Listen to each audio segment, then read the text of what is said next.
Hello. അപ്പം ഞങ്ങൾ ഇന്ന് തിരുവനന്തപുരത്ത് മദേഴ്സ് വെജ് പ്ലാസ എന്ന് പറഞ്ഞിട്ട് ഒരു റെസ്റ്റോറൻറ്റിലാണ് വന്നിരിക്കുന്നത്. ഒരു സദ്യ കഴിക്കാനുള്ള ആഗ്രഹത്തോടു കൂടെ വന്നതാണ് കേട്ടോ. ഞങ്ങളിവിടെ വന്നപ്പോഴത്തേക്കും ഭയങ്കര തിരക്കായിരുന്നു കേട്ടോ. 3:30 ആയപ്പോഴാണ് ഞങ്ങൾ ലേറ്റായിട്ടാണ് വന്നത്.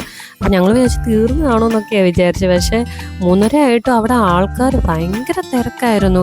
ഒത്തിരി പേരുണ്ടായിരുന്നു. താഴെ അങ്ങ് സ്ഥലമൊന്നും ഇല്ലായിരുന്നു. പിന്നെ ഞങ്ങൾ മുകളിൽ പോയി കഴിച്ചു കേട്ടോ. 365 ദിവസവും സദ്യ കിട്ടുന്ന ഒരു ഫേമസ് ആയിട്ടുള്ളൊരു റെസ്റ്റോറൻറ്റാണ്. 30ഓളം വിഭവങ്ങൾ അടങ്ങിയ ഒരു സദ്യയായിരുന്നു കേട്ടോ. പായസങ്ങളും 2-3 പായസമൊക്കെ ഉണ്ടായിരുന്നു. അതിൻ്റെ അകത്ത് ഏറ്റവും കൂടുതൽ എനിക്ക് ഇഷ്ടപ്പെട്ടത് പായസവും ബോളിയും പായസമാണ് കേട്ടോ. നല്ല ടേസ്റ്റായിരുന്നു. ഞാൻ ആദ്യമായിട്ടത് കഴിക്കുന്നത്. എപ്പോഴെങ്കിലും ഈ ട്രിവാൻഡ്രത്ത് വരുവാണെങ്കിൽ ഒരു പ്രാവശ്യമെങ്കിലും നിങ്ങൾ മസ്റ്റായിട്ട് ഇവിടെ ഒന്ന് കയറി ഒന്ന് കഴിച്ചു നോക്കണം കേട്ടോ. നല്ല ടേസ്റ്റായിരുന്നു. നല്ല രുചിയേറിയ സദ്യയായിരുന്നു കേട്ടോ. എനിക്ക് ഒത്തിരി ഇഷ്ടപ്പെട്ടു. സദ്യ മാത്രമല്ല, അവിടെ മറ്റേ വെറൈറ്റി ദോശകളൊക്കെ ഉണ്ടായിരുന്നെന്ന് തോന്നുന്നു കേട്ടോ. വേണ്ട ബോളി ഇങ്ങനെ ഉണ്ടാക്കിയിട്ട് അടുക്കി വെക്കുവാണ് കേട്ടോ. ഇന്നത്തെ വീഡിയോ ഇത്രയേ ഉള്ളൂ. അപ്പോൾ എല്ലാവർക്കും ബൈ.